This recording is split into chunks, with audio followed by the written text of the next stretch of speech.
Welcome to the Finding the Magic podcast, where books come alive. I'm Tricia Copeland, a fiction author and host of this show. If you love books, finding great reads, and hearing about the story behind the story directly from the authors, this is the place for you. Whether you like fantasy, science fiction, dystopian, or romance titles, I think you'll find something to love in my playlist. Listen in to discover something magical about a book or two today. Welcome, James. Thank you. It's so nice to be with you today. Thank you for being here. We have James R. Gregory. That is your author name, correct? That's correct.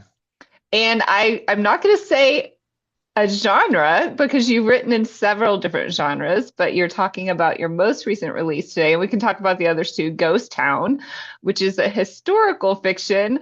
Kind of jump in, tell us the premise behind that one. I will. That's I first of all, I really enjoy writing what I like to write. So I can jump around in genres so far. Although I am finding I'm narrowing in on some specific approaches. Ghost Town is the story about Sammy Murphy, who is the firstborn person in a town called Crystal Creek.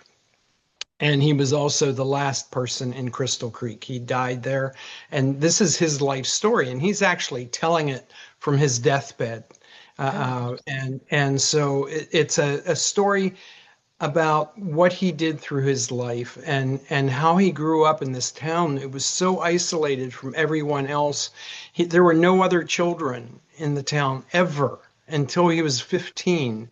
When he's 15, he met the first female his age, first person his age, and immediately fell in love with her.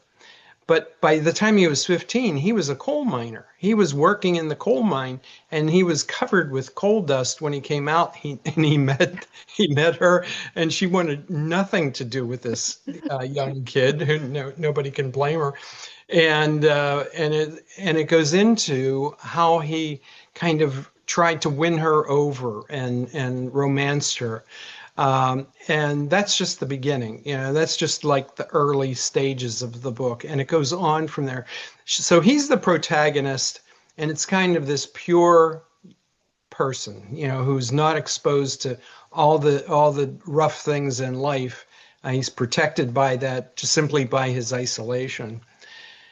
The antagonist was born on Fifth Avenue in New York, in a brownstone. His family was wealthy, silver spoon, that sort of thing. And he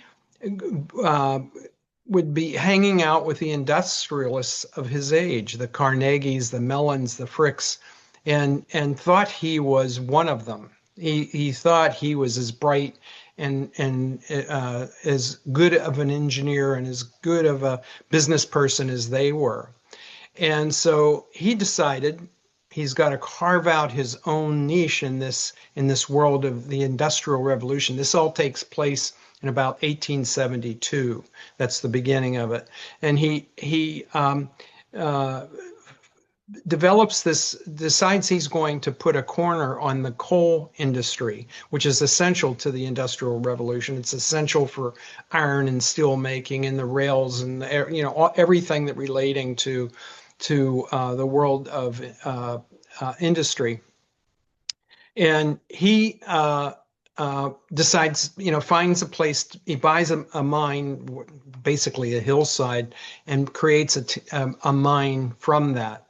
And it does pretty well. And the town, the little town springs up around the coal mine, and it continues to grow and expand. And he gets the Pennsylvania Railroad to put in a railroad spur to take his coal and make it part of the industry in nearby major cities. But he makes mistakes. Along the way, he doesn't do the things that an engineer would do, and the coal miners who have experience are saying, really, you've got to be smart about this. You can't just do it your way. There are people who are trained to add safety measures to the coal mine. and he's too arrogant to do that. So his arrogance and greed make him a really, turn him from kind of an affable guy into a real greedy guy, and make him into a bad guy. Uh, and so that's kind of the gist of the story, how these two run a parallel lives, and one of innocence and open to anything, and very much an enthusiast of life, and another one who started out the same way but became greedy and angry and dangerous over time. It is a historic novel. It's based a little bit on the Johnstown flood, which was the worst peacetime disaster in the country in 1889, and how it could have been avoided. I won't tell you, how they play roles in that, but it's very clearly attached to that. And actually, this whole thing was inspired. The seed for this idea was inspired when my father and I was 10 years old. My father and I went out in his pickup truck to get a load of coal up in the Appalachian Mountains of Western Pennsylvania, where this coal mine, this independent coal miner, and his son, who was also 10 years old, worked this mine and would dump a load of coal into our pickup truck, which practically flattened it, by the way. Coal But is not light. no, it's not. But anyway, this young kid, this 10-year-old, came out of the mine and saw me and was talking to me. And all I could see were his eyes. He was completely covered in coal dust.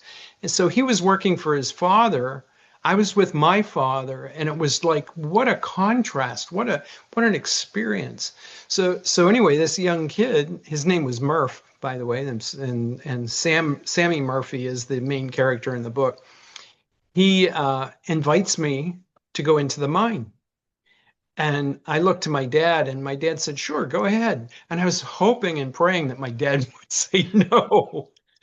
So I go into the mine with him far enough that it became dark inside. And what I heard was his father pushing the coal car, and it reverberated, and it made this sound like the whole mine was caving in. And I freaked out, and I ran out of that mine as fast as my legs would carry me. And I can still remember the laugh that Murphy had as I'm running out. He's laughing at me.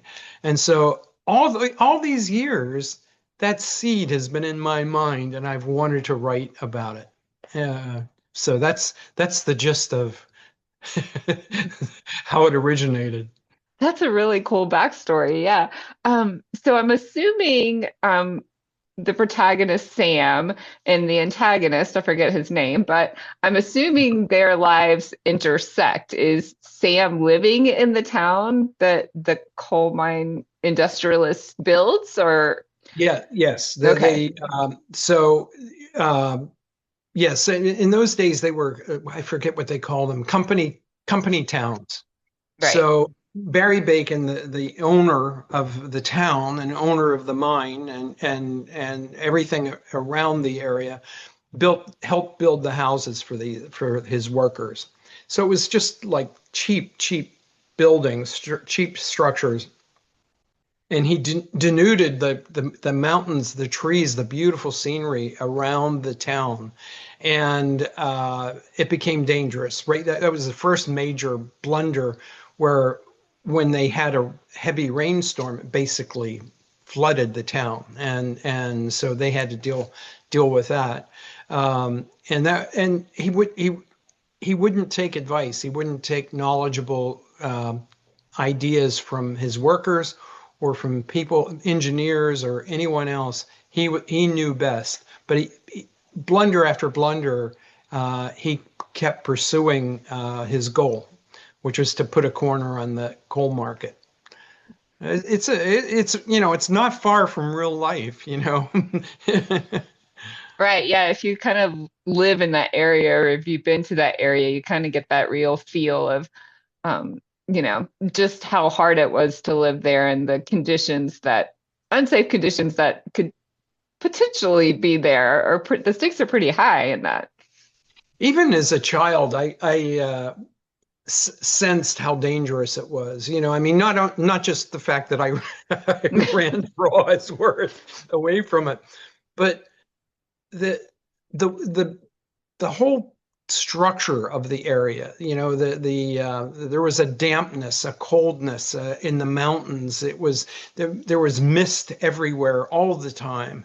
There was always snow on the ground. It seemed even in the summer. I mean, it just it was just a dismal area that still there was life within that dismal area. Still, there was an energy and an enthusiasm if you could find it. How much research did you have to do for this book to get the setting and In this book, the little details? I had the setting in my mind. Mhm. I did do some research in terms of how were coal mines, how could you buy the mineral rights, that sort of thing, because I didn't want to come up with something that was totally unfeasible, and so I did study that, and that was fun. That was actually interesting, uh, but this particular story was in me. I'm a storyteller. I mean, that my career was spent building brands for major corporations. So it was like learning their story and then telling it in a communication that would be, what from their logo or from their advertising or how they presented themselves. That was my business. So I did that for 40 years. Wrote a lot of books in that area, business books, about a dozen business books, and that was a hoot. My wife and I ran the business together, and we did extremely well. I'm happy to say, it was not just as the business did well, but the two of us working together was really a hoot. I wrote a book about that too, called Small Oh, Fortunes. interesting. That's always neat when you hear that relationship and that can work really well. So, yeah, and Yeah, it seems like a natural progression of your career of, telling stories of these companies to tell a story that was sort of maybe sparred from your own story of childhood. yes, even as a small child, I would tell stories. I mean, I would talk about. My mother and I rode a bus one time from town, and I told her, I described how I would make this bus.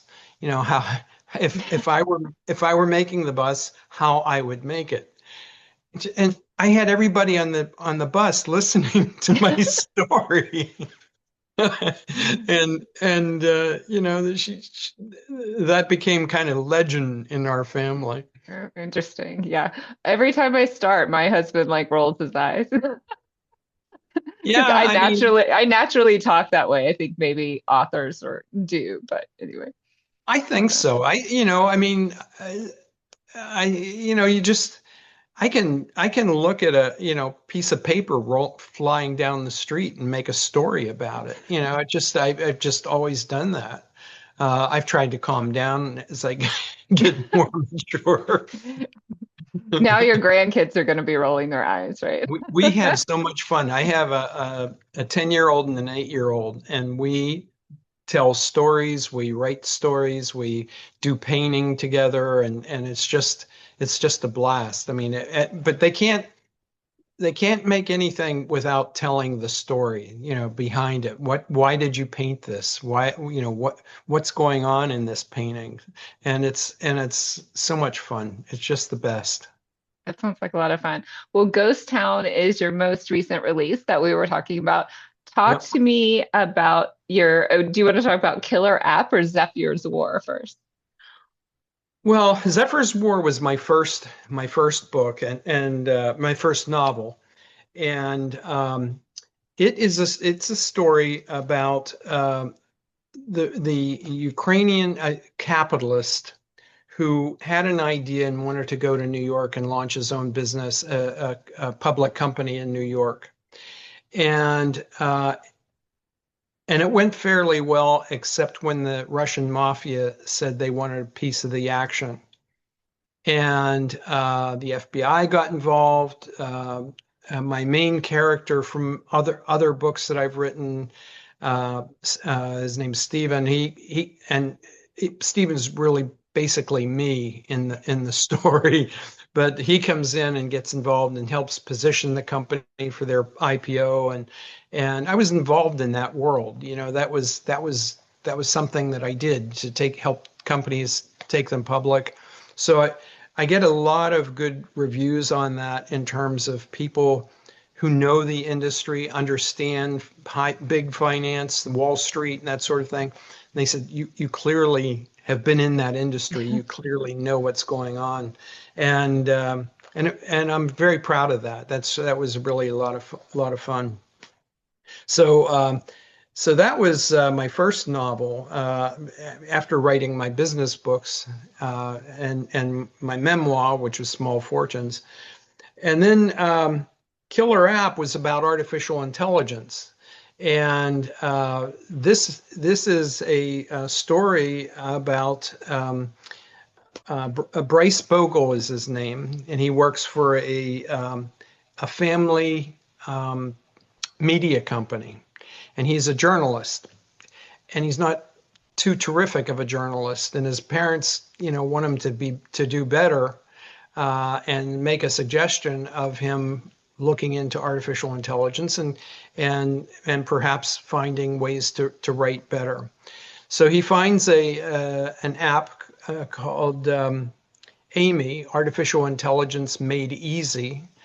And she comes in and helps him write. And that's, so many people have discovered that's a great, that's a great way, a great tool. One of the things that it can do is improve the output of your writing. But what he didn't realize is that Amy also knows about his love life. She also knows about his weaknesses in business, the company's weaknesses, and begins to more and more and more take over the company. And everyone's worst fear about artificial intelligence, it'll take over.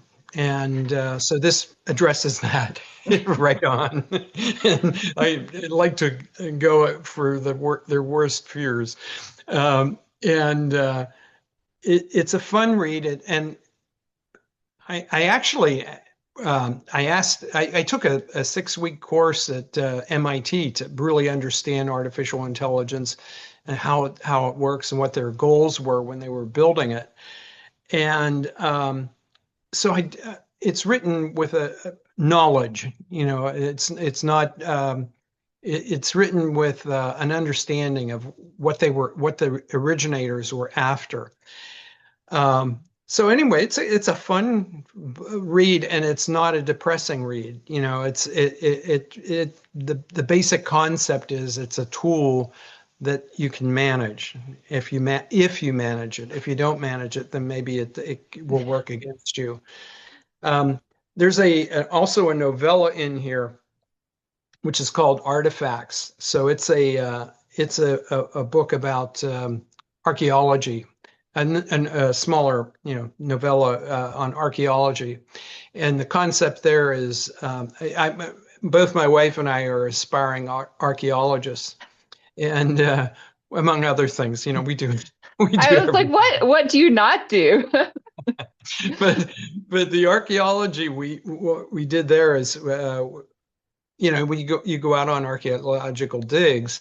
And when you find something that can be the tiniest little thing, there's a story behind it. And somebody lost that. Like I found a part of a teacup one time, and I thought, what is the story behind this? Who was the last person to hold it? Who was the last person to drink from it? what what happened, that it got broken and then thrown away. And and so that's where the magic happens in archaeology, with that moment of discovery. And it becomes kind of a time traveler kind of mystical book. So that would probably fit in with your main readers. The and it goes there's a portal that opens when these archaeologists find something of significance, and they can go back in time and talk to the person who lost it for a minute, and it's pretty intriguing. I really loved writing that one, but it wasn't big enough to really publish by itself. Neat. Yeah, I mean, that would be very helpful as an archaeologist to be able to talk to the person um, who left whatever item that you found. That's cheating a little bit, but we'll take it, right? Yeah, absolutely. Well, one of the things that they found was something that John Smith from Jamestown, the Jamestown colony, and so suddenly the archaeologist is talking to John Smith directly.